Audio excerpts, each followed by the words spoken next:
Hello everyone. और आज हम देखेंगे CSPHCL का तीसरा पेपर जो कि 10 जनवरी को हुआ था। तो हम चलते हैं अपने टेक्निकल पार्ट पे।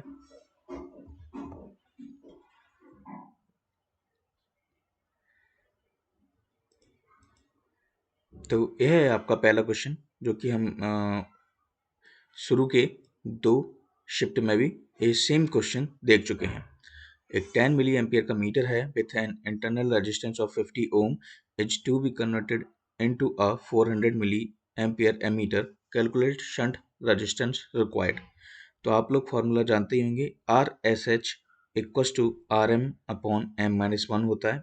एम मल्टीप्लाइंग फैक्टर होता है जो कि आई अपॉन आई एम आपको करना पड़ेगा, और आर एम की वैल्यू आपको 50 ओम गिवन है।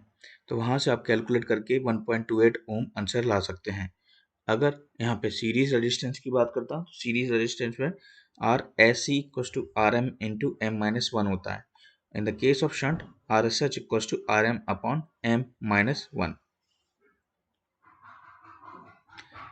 नेक्स्ट क्वेश्चन देख सकते हैं, यहाँ पे आपको थेवेनिन रेजिस्टेंस की वैल्यू निकालना है। ठीक है, तो देखिए बहुत सिंपल है। थेवेनिन रेजिस्टेंस आपको निकालना है तो आर एल क्या हो जाएगा, ओपन। ठीक है, आर एल के अक्रॉस, और आपका जो वोल्टेज सोर्स है वो आपका शॉर्ट हो जाएगा। तो R1 और R2 कैसे हो जाएंगे आपके पैरेलल में। ठीक है, और R3 आपका सीरीज में। तो ऑप्शन नंबर 1 आपका करेक्ट होगा। नेक्स्ट आपका what is the unit of MMF, magnetomotive force. ठीक है, तो MMF आप जानते हैं N इंटू आई होता है, यानी कि number of turns into current, तो एम्पियर इंटू टर्न्स। अब बात हो रही है identify the given logic gate. तो ये आपको एक लॉजिक गेट है जिसको आपको पहचानना है। ठीक है, तो यह है आपका ट्राई स्टेट लॉजिक गेट। ठीक है, ट्राई स्टेट लॉजिक गेट को हम 3 स्टेट लॉजिक भी बोलते हैं, और यह एक ऐसा इलेक्ट्रॉनिक सर्किट है, यूज होता है इलेक्ट्रॉनिक सर्किट में, जहाँ पे थर्ड स्टेट यानी कि जो आपकी हाई इम्पीडेंस स्टेट होती है उसको ऐड किया जाता है किसमें, टू द ओरिजिनल 1 और 0 लॉजिक स्टेट में। ठीक है, तो हाई इम्पीडेंस स्टेट करता क्या है, ये इफेक्टिवली रिमूव करता है पोर्ट को सर्किट से, अगर जब ये किसी का पार्ट नहीं है तो so in the third state of high impedance the output from the port is neither one or not zero. तो 3 स्टेट लॉजिक या फिर tri state logic same name है। देखिए ये क्वेश्चन दोबारा से फिर से अलग शिफ्ट से भी, मतलब जो दूसरी शिफ्ट थी उनसे भी रिपीट हुआ है। इसमें भी आपको सेम फॉर्मूला अप्लाई करना है, E equals to P five N Z upon 60A। Next है आपका which of the following transductions is done by the Hall effect devices as a transducer. तो देखिए आप जानते हैं ट्रांसड्यूसर का काम क्या होता है। ठीक है, एक क्वांटिटी से दूसरी क्वांटिटी में कन्वर्ट करना। ठीक है, तो हम कह सकते हैं, और उस प्रोसेस को कहते हैं ट्रांसडक्शन। ठीक है, तो फिजिकल क्वांटिटी से इलेक्ट्रिकल क्वांटिटी में कन्वर्ट करना यह इसका काम है। ठीक है, तो मैग्नेटिज्म से वोल्टेज आपकी यह प्रोसेस हो गई, जिस प्रोसेस को हम कहते हैं ट्रांसडक्शन, और एक करता कौन है आपका ट्रांसड्यूसर। देखिए नेक्स्ट क्वेश्चन है आपका what should be the actual breaking strength of the guard wire where guarding is required under the rules as per IE rule 88। तो यहाँ पे एक्चुअल ब्रेकिंग स्ट्रेंथ पूछी है गार्ड वायर की, जहाँ पे IE रूल 88 एप्लीकेबल होता है। तो यहाँ पर आंसर है कि 635.02 किलोग्राम से कम नहीं होना चाहिए। तो ये जो IE रूल्स के क्वेश्चंस जो हैं, हम अलग अलग, मतलब आजकल थोड़े नए टाइप से आने लगे हैं, बट वरना आप IE रूल्स के क्वेश्चंस किसी PDF में डाउनलोड करके पढ़ सकते हैं। आजकल नए नए आपके पेपर्स बनते हैं IEEE द्वारा, तो उसमें भी इनका डिस्कशन होता है। देखिए नेक्स्ट क्वेश्चन है आपका the operation of the bistable multi vibrator. ठीक है, तो यहाँ पे बात हो रही है बाइस्टेबल मल्टी वाइब्रेटर किसके आइडेंटिकल होता है। तो यह होता है आपके फिलिप फ्लॉप के आइडेंटिकल। क्यों? क्योंकि बाइस्टेबल मल्टीवाइब्रेटर जिसमें एक ऐसा सर्किट जो कि स्टेबल रहता है किसी भी स्टेट में। इट कैन बी फ्लिप्ड, ठीक है, ये फ्लिप्ड हो सकता है एक स्टेट से दूसरे स्टेट में, किसके हेल्प से, एक ट्रिगर पल्स की हेल्प से, ठीक है। इसीलिए इसको फ्लिप फ्लॉप कहा जाता है, क्योंकि ये साथ ही साथ वन वन बिट की इंफॉर्मेशन को भी स्टोर कर सकता है, ठीक है। और आप पता ही आपको ये डिजिटल लॉजिक और कंप्यूटर मेमोरी में यूज होता है। Which type of motors are used for electric trains where the self weight of the train acts as a load? देखिए, हमें इलेक्ट्रिक ट्रेन के अंदर हाई टॉर्क चाहिए होता है, नीडी है, तो हम जानते हैं डीसी सीरीज मोटर हमारा हाई टॉर्क प्रोड्यूस करता है, इसीलिए आंसर क्या होगा, डीसी सीरीज।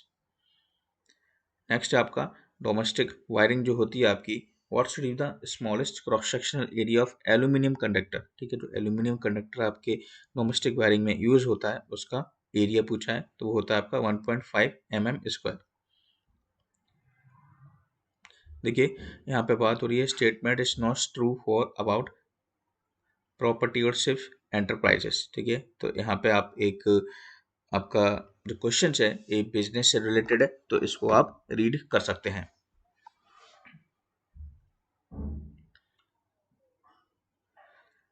देखिए, एक एसी ट्रैक्शन सिस्टम में the return current which flows from the locomotive to track soon leaks the ground within a short distance and return to the substation through the earth.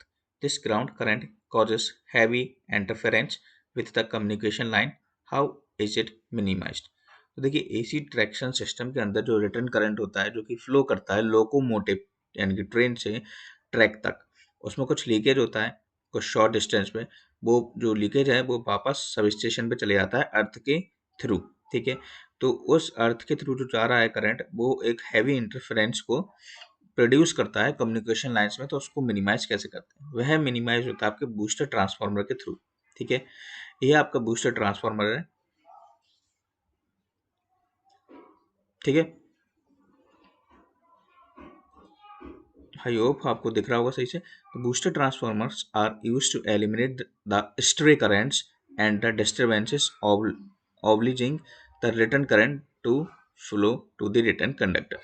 तो यहाँ पे आप diagram में देख सकते हैं मेन ट्रांसफार्मर है, रेगुलेटिंग ट्रांसफार्मर है और साथ ही साथ एक बूस्टर ट्रांसफार्मर है, ठीक है। तो बूस्टर ट्रांसफार्मर का हम यूज करते हैं for eliminating the flow of stray current. The stray current disturbs the communication system and also damages the electronic devices of the trains passing through them. ठीक है, और क्या काम होता है, they are used to maintain uniform voltage along the line that have distributed load. ठीक है, तो ये काम है पूरे आपके बूस्टर ट्रांसफार्मर का इलेक्ट्रिक ट्रैक्शन सिस्टम में। नेक्स्ट आपका which of the following is used in relaxation oscillator to generate a sawtooth waveform. तो आप समझ गए होंगे इसका आंसर है यूजीटी, ठीक है। तो यहाँ पे बात कर लेते हैं एक रिलैक्सेशन ऑक्सीलेटर की। यह एक ऐसा डिवाइस है जो कि प्रोड्यूस करता है नॉन साइनसोइडल वेवफॉर्म, ठीक है, खुद। और ये डायग्राम आपको दिख रहा है लेफ्ट हैंड साइड में, ये है आपका UGT S R relaxation oscillator. तो ये डिपेंड करता है वेवफॉर्म जो होती है आपकी, जो सॉटूथ वेवफॉर्म जो बना रही है वो आपके चार्जिंग और डिस्चार्जिंग पे के टाइम कांस्टेंट पे डिपेंड करती है। यानी कि जब कैपेसिटर इसमें चार्ज होगा तो आपका टुवर्ड्स वीवी की तरफ जाएगा, ठीक है, और यानी कि पीक वोल्टेज की तरफ जाएगा। जब कैपेसिटर डिस्चार्ज होगा तो डाउन होगा, यानी कि यूजेटी आपका टर्न ऑफ मोड में होगा। तो चार्जिंग एंड डिस्चार्जिंग पे डिपेंड करता है आपका यूजेटी, ठीक है, एस आ रिलैक्सेशन ऑक्सीलेटर। देखिए टूस कॉम्प्लीमेंट निकालना है, ये फिर से सेम क्वेश्चन है आपके, ये दोनों शिफ्टों में पूछा गया था। सबसे पहले आप वंस कॉम्प्लीमेंट निकाल लेंगे 9 का और फिर उसमें +1 ऐड कर देंगे। देखिए अगला क्वेश्चन है 100 वॉट का इनकैंडेसेंट लाइट बल्ब है जिसमें 120 वोल्ट सर्किट इज डिम्ड, ठीक है, to half its power output using an old fashioned rheostat और variable register as a dimmer. How much power being dissipated by the rheostat itself. तो आपसे पूछा गया है कि जो रियोस्टेट खुद है वो कितनी पावर को डिसिपेट करेगा।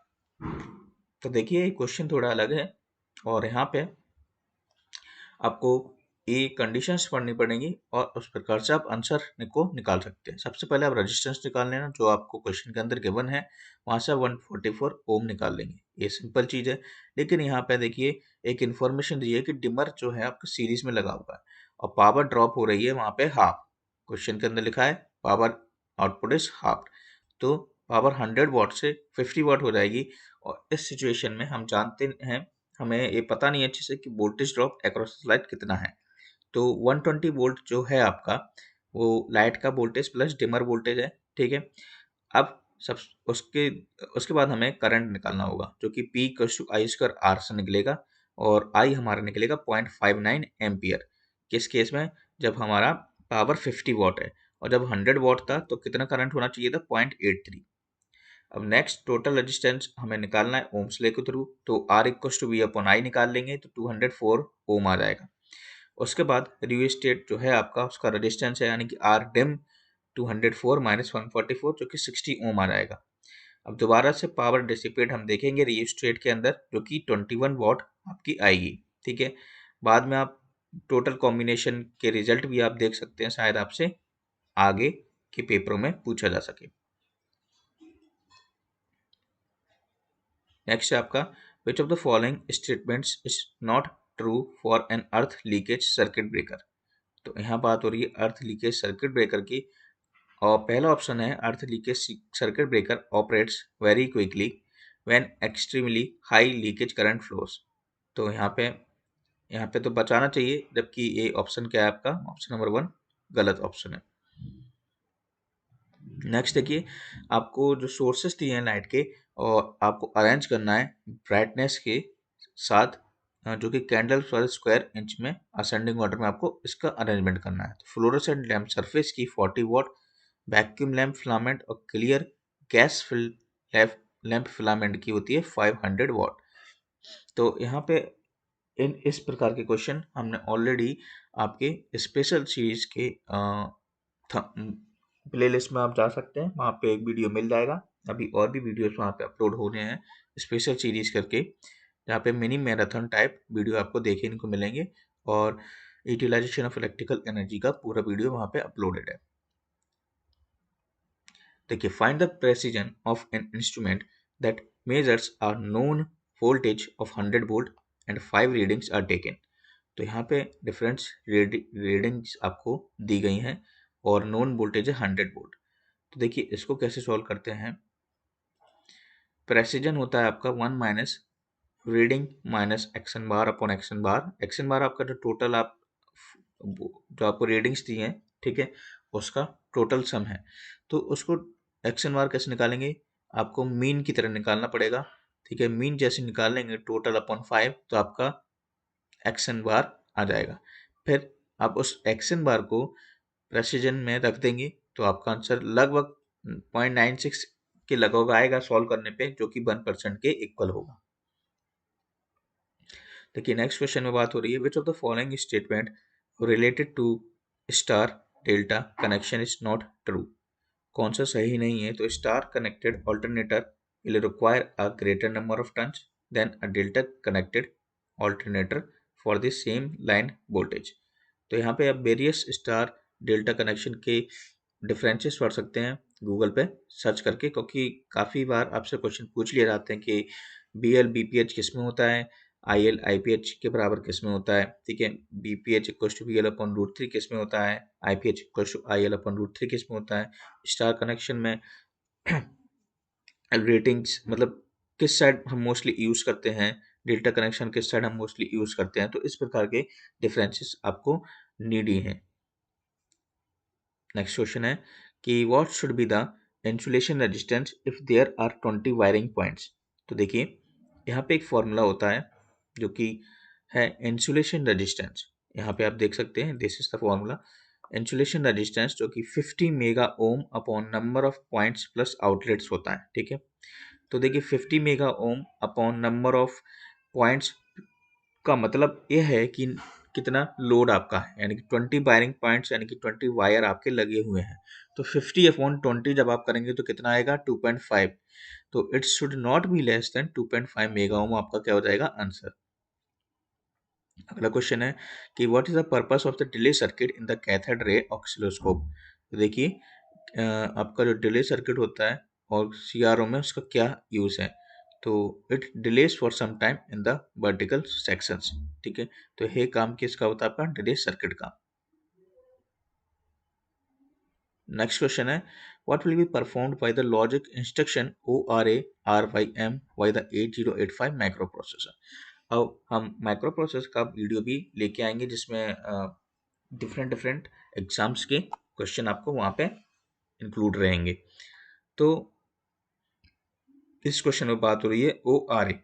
तो इस ORA को कहा जाता है लॉजिकली और द कंटेंट्स जो होता है रजिस्टर का, यानी कि रजिस्टर या मेमोरी का with the contents of the accumulator. तो ये इसकी क्या है फुल फॉर्म और इसका क्या है performance. What is the range of the voltage transmission for the screened cable which used? तो स्क्रीन केबल का वोल्टेज है आपका 22 से 66 केवी। बाकी के केबल से भी आपसे पूछ लिए जाते हैं, जैसे कि बेल्टेड केबल जो कि 11 केवी तक यूज होता है, स्क्रीन्ड केबल जो कि 22 से 66 केवी और प्रेशर केबल 66 केवी से ऊपर। देखिए which of the following does not belong to the ideal characteristics of an operation amplifier. तो यहाँ पे आपको बात कर रहे हैं ideal characteristics of the operation amplifier. तो आपको पता ही है कि कौन सा यहाँ पे बिलोंग नहीं कर रहा है, ये पूछा गया है। तो स्लीव रेट जो होता है आपका वो 0 नहीं होना चाहिए। क्या क्या होते हैं आपके, जैसे कि इनफाइनाइट लूप गेन होना चाहिए, ठीक है, इनफाइनाइट इनपुट इम्पीडेंस होना चाहिए, आउटपुट इम्पीडेंस आपका 0 होना चाहिए, ऑफसेट वोल्टेज आपका 0 होना चाहिए, और जो तीसरा ऑप्शन है यानी कि पावर सप्लाई रिजेक्शन रेशियो वो भी आपका 0 होना चाहिए। और बैंडविड्थ भी आपकी क्या होना चाहिए इनफाइनाइट, स्लीव रेट क्या होना चाहिए आपका इनफाइनाइट, ठीक है, और 0 फेज शिफ्ट। तो ये सारे क्या हैं आपके आइडियल कैरेक्टरिस्टिक्स हैं इसके ऑपरेशन यानी कि ऑपम के। देखिए अगर डेल्टा लॉस एंगल है केबल का तो पावर फैक्टर आपका होता है साइन डेल्टा। ठीक है, ये फॉर्मूला है पूरा। ठीक है, कई बार आपसे अलग अलग पेपर्स में पूछा गया है। नेक्स्ट आपका find the voltage drop during the on mode off switch in SMPS. अगर एसएमपीएस में वोल्टेज ड्रॉप होने लगेगा तो वो किस नाम का एसएमपीएस। तो स्विच मोस्ट पावर सप्लाई जो कि पावर इलेक्ट्रॉनिक्स का एक एक मतलब नया टाइप का हम कह सकते हैं मॉडल है, जो कि जिसमें वोल्टेज ड्रॉप ना के बराबर होता है। ठीक है, तो एसएमपीएस में आपका ऑन मोड में वोल्टेज ड्रॉप 0 है। यहाँ पे आपको निकालना है current in the 4 ohm resistance. तो काफ़ी सिंपल है, आप नोडल एनालिसिस लगा सकते हैं, यानी कि 20 ओम के अक्रॉस जो नोड है वहाँ पे आप वोल्टेज निकाल लेना B-100/3 plus B/20 plus B-110/4। तो वहाँ का नोड निकल जाएगा और हमें 4 ओम के अक्रॉस करंट निकालना है। तो मैं बता देता हूँ मौखिक, I = B/R होता है, यानी कि जैसे ही आपका नोड के अक्रॉस वोल्टेज निकल जाएगा तो दैट वोल्टेज -110/4 सॉल्व कर देना, आपका आंसर 4 ओम के अक्रॉस करंट आ जाएगी। नेक्स्ट क्वेश्चन है कौन सा मोड है इलेक्ट्रिकल पावर जनरेशन का जिसमें हाई मेंटेनेंस कॉस्ट चाहिए। तो एक हम पहले भी डिस्कस कर चुके हैं जो कि है आपका न्यूक्लियर पावर। देखिए पैसिव एलिमेंट आपके कौन से हैं, इंडक्टर और कैपेसिटर। ठीक है, और यहाँ पे बाकी के जो सोर्सेस आपको दिए गए हैं वो क्या है आपके करंट सोर्स, एलईडी, मॉसफेट जो कि एक्टिव एलिमेंट के अंदर आते हैं। इसमें से पूछा है कि आपकी कौन सी स्टेटमेंट ट्रू नहीं है पावर फ्लो एनालिसिस की। तो देखिए the current flowing through every transmission link can be easily calculated. बिल्कुल सही बात है, जो करंट हम फ्लो करते हैं वो आपकी मैट्रिक्स के द्वारा आसानी से सॉल्व हो जाती है। ठीक है, power flow analysis allows one to determine the voltages at location. उसी मैट्रिक्स के थ्रू हम आसानी से वोल्टेज करंट निकाल लेते हैं। Power flow analysis allows one to determine the time element और फेज एंगल। बिल्कुल सही बात है। It is the analysis of the distribution of loads. ये बिल्कुल ही कंप्लीटली ट्रू यहाँ पे ऑप्शन नहीं है। देखिए सेम क्वेश्चन आपका लास्ट पेपर में भी था जो कि स्कॉट टी कनेक्शन की बात कर रहा था। ठीक है, बिल्कुल, जो कि 3 फेज से 2 फेज में कन्वर्जन या फिर वाइस वर्सा हम कह सकते हैं।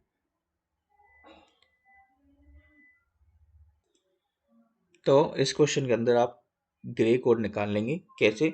आप जानते हैं 1 1 1 1 आपको क्वेश्चन के अंदर दिया हुआ है, तो 1 1 1 1 है, 1 को एग्जैक्ट रखिए लेफ्ट हैंड साइड के पहले को, फिर उसका एक्सओर कीजिए अगले वाले 1 से तो 0 आएगा, फिर एक्सओर कीजिए नेक्स्ट 1 से तो फिर 0, फिर एक्सओर कीजिए। तो एक्सओर आपको करना होता है और पहला जो आ, आपका लेफ्ट हैंड साइड में सबसे पहला जो नंबर होता है उसको एग्जैक्टली वही रखना होता है, ठीक है। नेक्स्ट क्वेश्चन पे हम चलते हैं। नेक्स्ट क्वेश्चन कह रहा है कि एक इंडक्टर है जिसमें एक इंडक्टेंस की वैल्यू दी है 0.4 हेनरी और रेजिस्टेंस है 5 ओम, जो कि सीरीज में कनेक्टेड है और with a capacitor across 50 hertz sinusoidal supply, calculate the capacitance required to give this power factor 0.5 lagging. अब देखिए इस क्वेश्चन के अंदर क्या करना होगा, लिखते जाना। इंडक्टर दी, इंडक्टेंस की वैल्यू दी है, रेजिस्टेंस की वैल्यू दी है और आपको निकालना है कैपेसिटेंस की वैल्यू। तो XC आप जानते हैं जो कैपेसिटिव रिएक्टेंस होता है वो 1/ओमेगा C होता है, ठीक है। ठीक, तो वहां से आप भी निकाल सकते हो। तो सबसे पहले आपको करना क्या है, कॉस फाई यानी कि power factor cos phi R/Z आप जानते हैं। R की वैल्यू दी है 5 ओम, कॉस फाई दिया है 0.5, वहां से आप इम्पीडेंस निकाल लेना। निकाल लिया, वहां से जैसे ही आप इम्पीडेंस निकाल लेंगे तो आप जानते हैं Z equal to under root of R² plus XL minus XC का होल स्क्वायर होता है, ठीक है। जेड की वैल्यू निकाल ली, आर दिया है एक्सएल दिया है तो वहां से एक्सी निकल जाएगा। जैसे ही आपका एक्सी निकल जाएगा तो 1/ओमेगा C कर देना और ओमेगा यानी कि 2 पाई f की वैल्यू, फ्रीक्वेंसी की वैल्यू 50 हर्ट्ज आपको क्वेश्चन के अंदर दी है, तो वहां से आपका कैपेसिटेंस निकल जाएगा। देखिए अगले क्वेश्चन में आपसे पूछा गया है कि बहुत सारी चीजें दी हैं, आपसे finally frequency of rotor current पूछा है और रोटर करंट की फ्रीक्वेंसी होती है FR equal to slip into frequency. Slip दी है 5% और फ्रीक्वेंसी दी है 60 हर्ट्ज, तो 3 हर्ट्ज आपका मल्टीप्लाई हो जाएगा, तो 5 इंटू 6 3, ठीक है, परसेंटेज। नेक्स्ट क्वेश्चन है, आपको फिगर दिया है और पूछा है कि ऑप्टिमम ट्रांसमिशन वोल्टेज कौन सा है। तो ट्रांसमिशन वोल्टेज की लाइन ए है और OX आपका क्या है, ऑप्टिमम ट्रांसमिशन वोल्टेज है। नेक्स्ट क्वेश्चन है आपका, which of the following statement is not true for diode saturation current. देखिए डायोड के अंदर एक सैचुरेशन करंट होता है जिसको हम आई नॉट से डिनोट करते हैं, जिसमें आपने इक्वेशंस पढ़ी होंगी, I equal to I not e की power B D upon gamma B T होता है। तो वहां पे आई नॉट आपका सैचुरेशन करंट है और I net can be viewed as drift current due to majority carriers generated within a diffusion length of the deflation region. ये आपका ट्रू ऑप्शन नहीं है, जबकि आई नॉट हम वेरी कर सकते हैं why of the magnitude depending on the doping कितनी है उसकी, ठीक है, उसकी हेल्प से हम सैचुरेशन करंट को नापते हैं। आई नॉट एक ऐसा रेट है which carriers are thermally generated within one diffusion length of the depletion region. तो जो बाकी के ऑप्शंस होते हैं ना, जब भी नॉट ट्रू के क्वेश्चंस आते हैं तो बाकी के ऑप्शंस जरूर पढ़िए, जिससे आपको पता चल जाता है कि सैचुरेशन करंट कोई भी पॉइंट दिया है आपको उसके बारे में कौन से ऑप्शन सही हैं। नेक्स्ट क्वेश्चन आपको फिर से नॉट ट्रू के बारे में लिखा हुआ है, जो कि रिले होता है use protection in electrical circuits. तो इसको आप पढ़ सकते हैं, dash does not affect the stability of power system. ये क्वेश्चन बहुत पुराना है और जो कि शायद गेट में भी पूछा गया था, तो ये बहुत पुराना क्वेश्चन है और यहाँ पे आंसर है लॉसेस, क्योंकि लॉसेस तो होंगे लेकिन वो आपकी स्टेबिलिटी को, पावर सिस्टम की स्टेबिलिटी को इफेक्ट नहीं करते, ठीक है। नेक्स्ट आपका पूछा गया है, थ्योरेटिकल क्वेश्चन है कि कोफिशिएंट ऑफ एडिशन कितना होता है आपके स्ट्रेट डीसी लोकोमोटिव में। तो 27% यह होता है। ये ट्रेन इंस्ट्रक्शन के क्वेश्चन भी हम एक पूरी एक वीडियो लेके आएंगे जिसमें आपको इन ट्रैक्शन सिस्टम के वीडियो दिखाई देंगे। देखिए not true pertaining to inductor and capacitor filters. A simple shunt capacitor filter reduces the diode current. तो यह जो आपका कथन है ये सही नहीं है, ठीक है, क्योंकि capacitor filter ripple factor varies inversely with a load resistance RL, a simple series inductor reduces both the peak and effective values of the output current and output voltage। तो यहाँ पे फिल्टर्स की बात हो रही है, ठीक है। तो एक सिंपल जो शंट कैपेसिटर फिल्टर जो होता है, ठीक है, वो डायोड करंट को रिड्यूस नहीं करता है, ठीक है।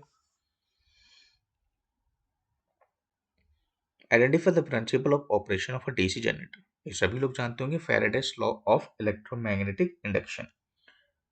नेक्स्ट आपका which of the following is against the essential features of the switch gear. तो यहाँ पे अगेंस्ट द एसेंशियल फीचर्स पूछा गया है, ठीक है। रिलायबिलिटी होती है, बिल्कुल सही बात है। एब्सोल्यूट सर्टेन डिस्क्रिमिनेशन है। प्रोविजन फॉर मैनुअल ऑपरेशन, वहाँ पे ऑप्शन रहता है। डिले ऑपरेशन आपके एसेंशियल फ्यूचर में नहीं होना चाहिए, क्योंकि अगर आपका ऑपरेशन डिले होगा तो फिर स्विच गियर आपके हेल्प उतनी जल्दी नहीं कर पाएंगे आपके डिवाइसेस को।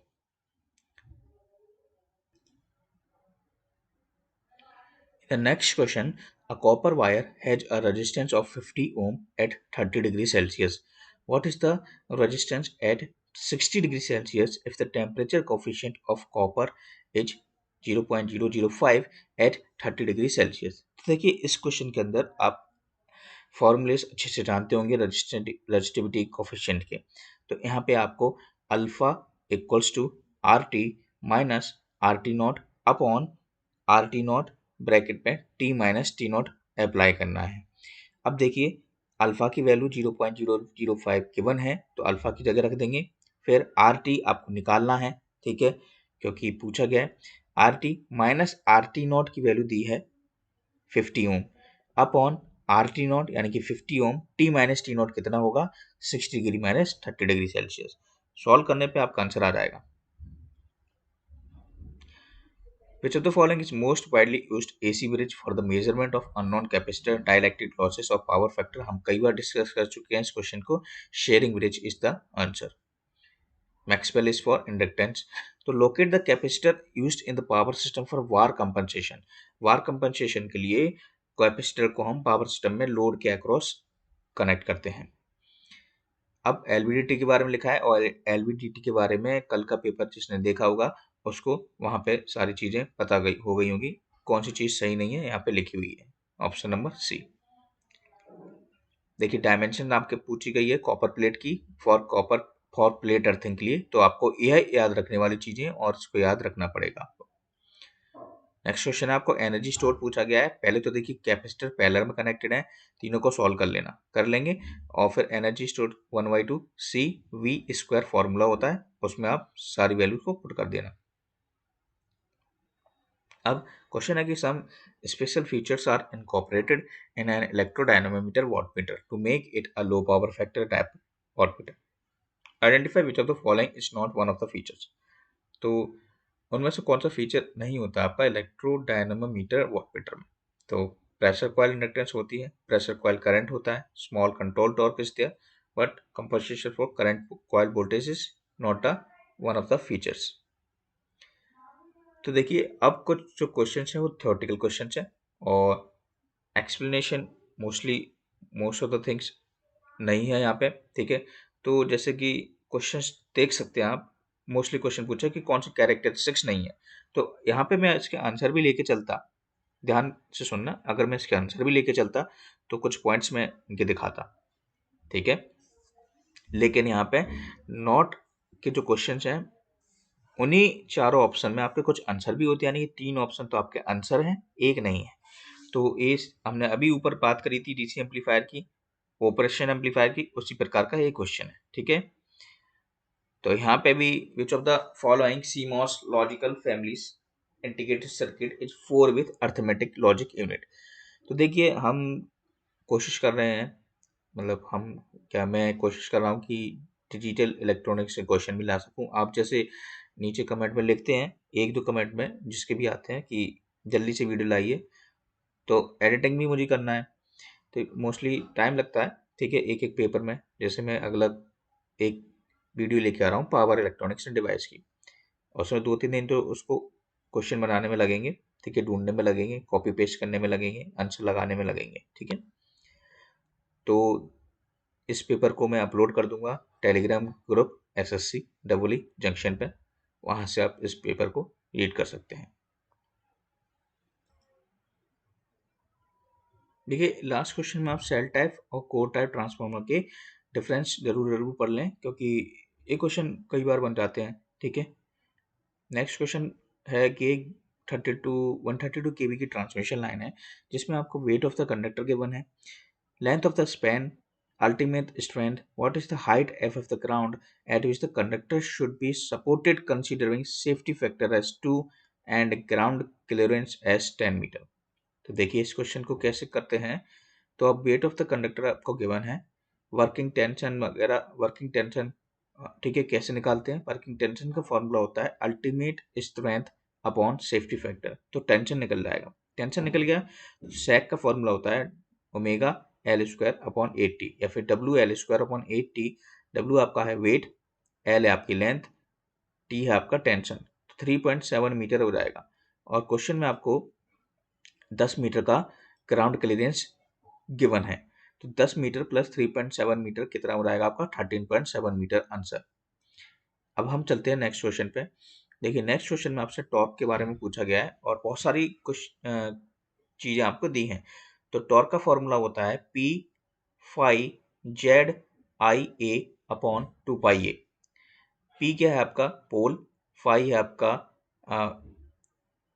आपका फ्लक्स जो कि 30 मिलीवेबर गिवन है, जेड है आपका कंडक्टर्स 492, आई ए आपका आर्मेचर करंट है अपॉन 2 इंटू पाई इंटू ए आपका है नंबर ऑफ पैरेलल पाथ जो कि है आपका 2, क्योंकि वेव वाउंड आपको क्वेश्चन के अंदर गिवन है। उसको सॉल्व करने पे सारी वैल्यूज पुट करने पे आंसर आ जाएगा। अगला है true for cylindrical pole alternator है, तो सिलेंड्रिकल पोल और सैलिएंट पोल के बीच में डिफरेंस पढ़ लें जिससे आपको आसानी हो। तो यहाँ पे कौन सा ट्रू है, prime movers used S R steam turbine and electrical Motors. अगला है कौन सा डेटा ट्रांसफर ऑपरेशन नहीं है 8085 माइक्रो प्रोसेसर में, ठीक है।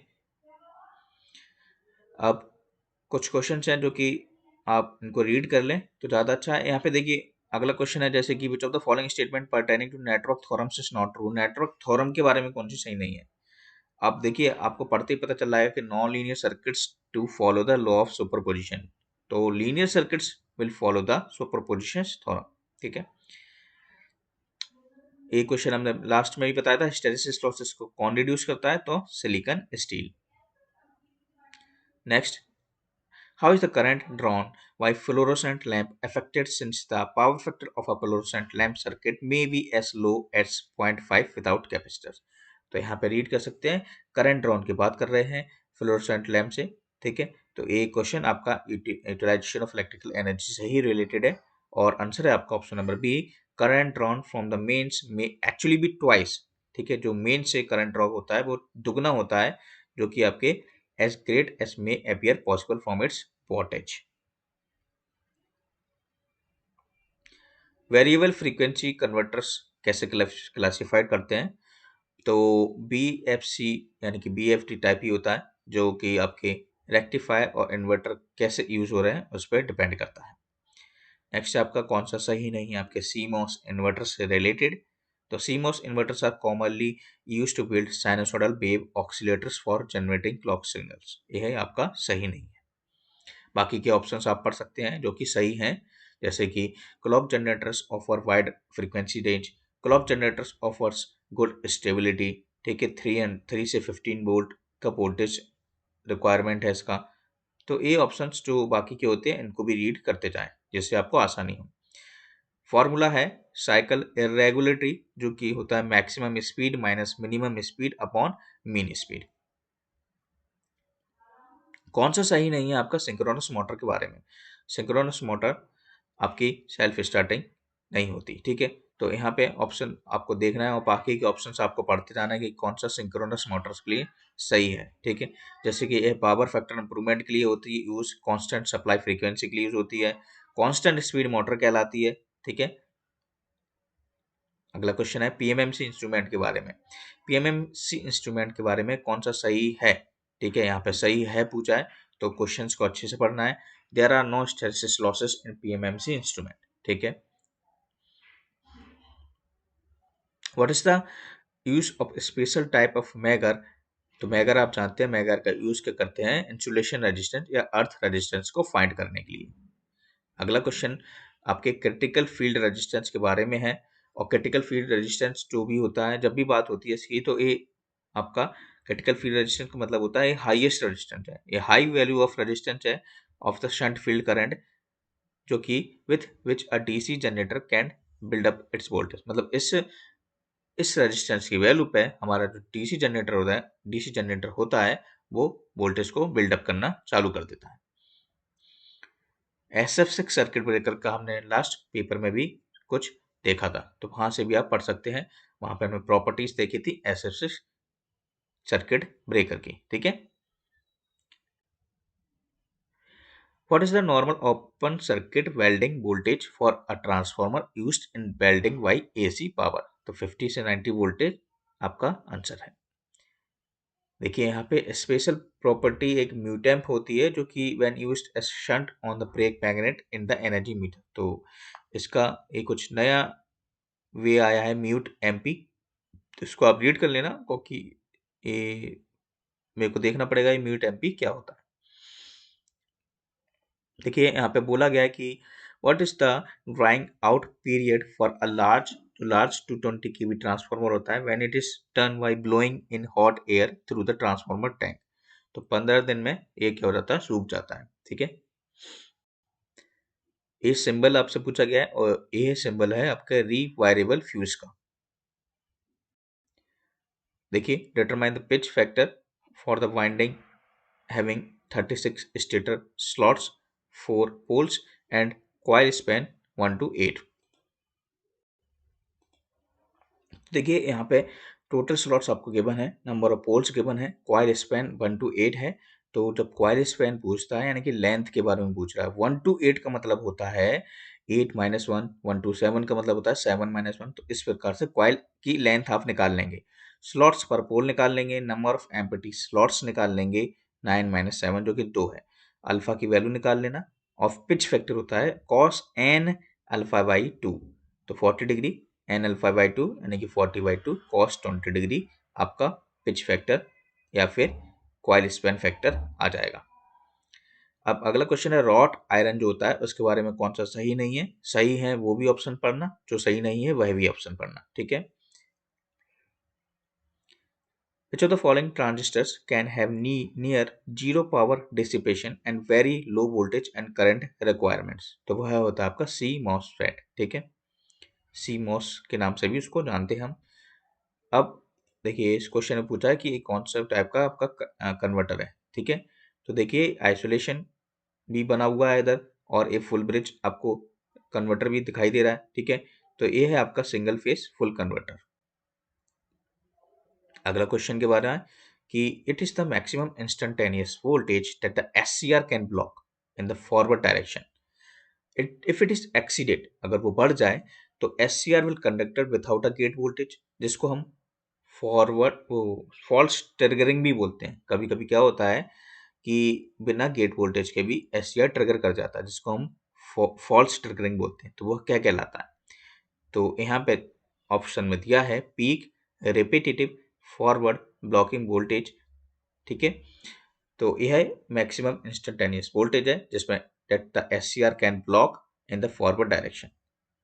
तो ब्लॉकिंग मोड में ए जो आपका peak repetitive forward blocking voltage है, ये टर्म आपका कंसिडरेबल होता है।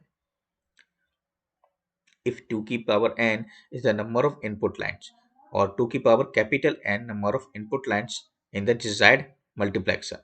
तो आपसे देख सकते हैं इंडिविजुअल मल्टीप्लेक्सर की आपको रिक्वायरमेंट पूछी गई है, तो वो होती है आपकी 2 की power capital N minus small n। Last question है आपका which of the following statement is not true about the critical path method यानी कि CPM। तो CPM is suitable for non repetitive projects, ये आपका रॉन्ग ऑप्शन है।